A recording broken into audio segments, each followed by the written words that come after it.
विद्यार्थ्यांनो, आजचा आपला गणितामधील जो घटक आहे तो आहे सममिती. सममिती म्हणजे त्याला इंग्रजीमध्ये सिमेट्री लाईन असे म्हणतात. सम म्हणजे सारखे, मिती म्हणजे बाजू. सारखे बाजू असणाऱ्या, सारखे दोन भाग, एका वस्तूचे जर दोन भाग केले तर त्या समोरासमोरील बाजू काय असतात, सारख्या असतात. तेव्हा आपण त्याला काय म्हणतो, सममिती. त्याला काय म्हणतो, सममिती, सिमेट्री लाईन. कोणतीही वस्तू घ्या, त्या वस्तूचे समान दोन भाग तुम्ही जर केले, उभी आडवी जर रेषा मारून बघितली आणि त्याची वरची बाजू खालची बाजू सारखी दिसली किंवा डावी बाजू उजवी बाजू जर सारखी असेल तर ती वस्तू कोणती होणार, सममिती लाईन होणार, सिमेट्री लाईन होणार. मग आता यावर कशा प्रकारचे प्रश्न विचारले जाऊ शकतात, तर त्याच्यासाठी तुम्हाला काही गोष्टी समजून घेणं फार गरजेचे आहे. तर आता इथे पहिले लक्ष द्या. समभुज त्रिकोण. सम म्हणजे सारखे, सम म्हणजे सारखा, भुज म्हणजे बाजू, भुज म्हणजे बाजू, सारखे बाजू असणारे, सारखे बाजू असणारे जर असेल तर इथे त्रिकोण दिलेला आहे. त्रिकोणामध्ये किती बाजू असतात, तीन. त्रिकोणामध्ये किती बाजू असतात, तीन. म्हणजे ज्याच्या तीनही बाजू समान आहेत, ज्याच्या तीनही बाजू एक समान आहे तो झाला समभुज त्रिकोण. समभुज, सारख्या बाजू असणारा त्रिकोण, सारख्या बाजू असणारा त्रिकोण. आता दुसरा त्रिकोण कोणता आहे, समद्विभुज. सम म्हणजे सारखा, द्वि म्हणजे दोन. द्वि म्हणजे काय, दोन. भुज म्हणजे बाजू, ज्याच्या दोन बाजू सारख्या आहेत, ज्याच्या दोन बाजू सारख्या आहेत तो आहे समद्विभुज त्रिकोण. समद्वि, द्वि शब्द आला की लक्षात ठेवायचा. द्वि म्हणजे दोन, ज्याच्यामध्ये फक्त दोनच बाजू समान असतात. मग आता बघा, ही बाजू समान आहे, ही बाजू समान आहे. आता ह्याच्यामध्ये आपण तिरप्या रेषा मारून बघू.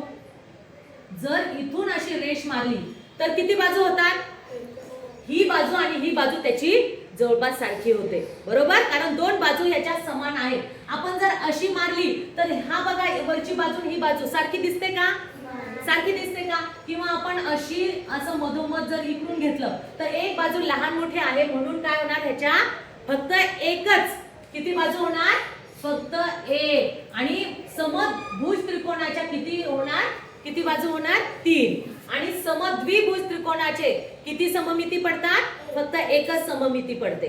ठीक आहे. आता विषमभुज त्रिकोण. विषम म्हणजे वेगवेगळा, विषम म्हणजे वेगवेगळा, ज्याच्या वेगवेगळ्या बाजू आहेत, ज्याच्या तीनही बाजू वेगवेगळ्या आहेत.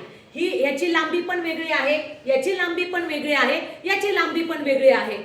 मग वेगवेगळ्या लांबीचे तुम्ही किती भाग करणार, सारखे होतील का, सारखे होतील का. याची एक आहे, याची 5 आहे, याची 7 आहे. हे सारखे आहेत का अंक, नाही.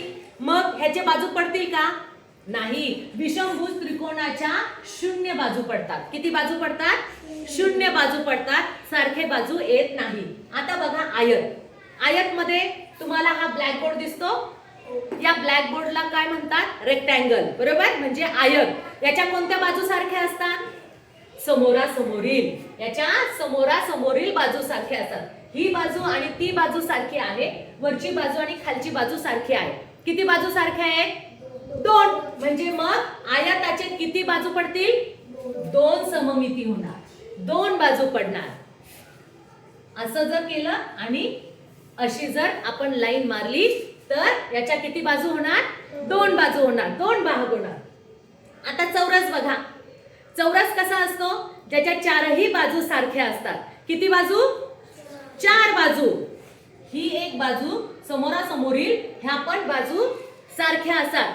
किती बाजू सारख्या असतात, चार. मग याचे किती सममिती पडणार, किती भाग होणार, चार. याचे किती भाग होणार, चार भाग होणार, कारण याच्या चार बाजू सारख्या आहेत. त्रिकोणाच्या तीन बाजू सारख्या आहेत म्हणून तीन सममिती पडणार. मग पंचकोण. पंचकोणामध्ये किती बाजू असतात, 5. मग त्याचे किती भाग पडतील, 5. षटकोणाचे किती बाजू असतात, 6. सारखे जर भाग आहेत त्याच्यामुळे त्याचे किती भाग पडणार, 6 भाग पडणार. किती भाग पडणार, 6 भाग पडणार. आता समभुज चौकोन. समभुज चौकोनामध्ये काय असतं, समभुज चौकोन इथे तुम्ही बघितला, हा आयत बघितला, हा चौरस बघितला. समभुज चौकोनामध्ये समोरासमोरील बाजू सारख्या असतात. कोणत्या, समोरासमोरील. मग याचे किती भाग पडतील, 2. याचे किती भाग पडतील, 2 भाग पडतील. ठीक आहे. आता इकडे बघा, हा काय आहे, पतंग. हा काय आहे? एक लक्ष ठेवायचं पतंगाचा. पतंगाला किती दोर असती? दोरी किती असतात? एक दोर असते की दोन दोरा असतात? एकच दोर असती. म्हणजे त्याचे किती भाग पडणार? एकच. कसे? जर आपण उभी लाईन मारली तर ह्याचा हा आणि हा भाग एकच भाग पडतो. इथून जर असा लाईन मारली तर वरचा भाग आणि खालचा भाग सारखा दिसतो का? नाही. पतंगाचे किती भाग पडतात? फक्त एक. पतंगाचे किती भाग पडतात? फक्त एक. आता हा आहे वर्तुळ. काय आहे? वर्तुळ, गोल. हा, याचे किती भाग पडतील रे? वर्तुळाचे किती भाग पडतील? अनंत. शाबास. किती भाग पडतील? अनंत. असं कापा, असं कापा, असं कापा, असं कापा, असं कापा, असं कापा. ह्याचे कसेही तुम्ही काप करा, भाग करा, याचे अनंत भाग होतात. वर्तुळाचे अनंत भाग होतात. मग यावर कशा प्रकारची उदाहरणं विचारल्या जाऊ शकतात? बघा इकडे. अल्फाबेट्स माहिती आहेत? अल्फाबेट्स, अंक 1 पासून 100 पर्यंत म्हणा किंवा कोणतेही अंक म्हणा किंवा 10 पर्यंतचे अंक घ्या. त्या अंकाला सुद्धा तुम्हाला माहिती पाहिजे की याची सिमेट्री लाईन पडते का, सममित होतं का. आता इथे ए आहे, क्यू आहे, यू आहे आणि व्ही आहे. तर याच्यामध्ये कोणते अल्फाबेट असममित आहे?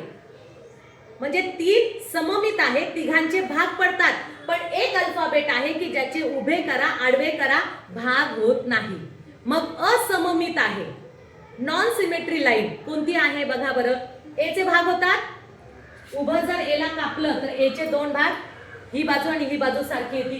क्यू ला जर उभं कापलं आडवं कापलं तर सारखं येतं का? नाही. यू ला तुम्ही उभं कापा, हा ही बाजू आणि ही बाजू सारखी येते. व्ही ला सुद्धा तुम्ही उभं कापा, ही बाजू आणि ही बाजू सारखी येते.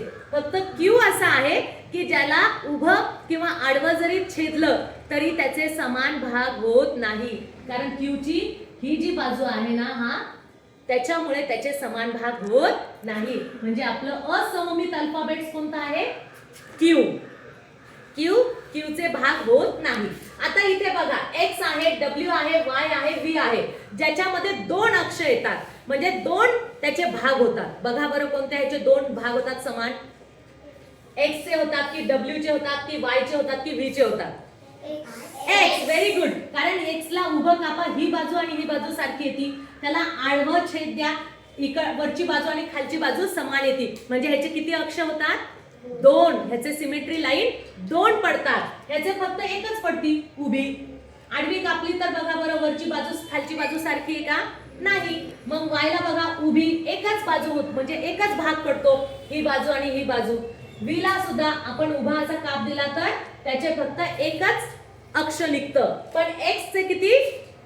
2. एक्स चे किती भाग होतात? 2 भाग होतात. आता यामध्ये आकृत्या बघा. ही आकृती बघा, ही आकृती बघा, ही आणि ही. या 4 मध्ये कोणतीच सममित नाहीये, ज्याचे भाग पडत नाही. सममित नाही म्हणजे असममित आहे. नॉन सिमेट्री कोणती आकृती आहे? त्याचे भाग पडतात. ही बाजू सारखी आली. Very good.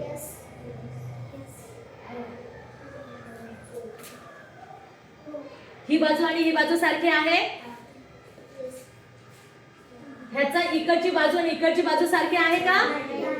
म्हणजे मग कोणती आकृती सममित नाही? 4 क्रमांकाची. पर्याय क्रमांक 4. मग अशा प्रकारे तुम्हाला सिमेट्री लाईन, सममित लाईन मध्ये प्रश्न विचारले जातात. ते तुम्हाला व्यवस्थित काळजीपूर्वक बघायचे आणि ऑप्शन निवडायचे. समजलं?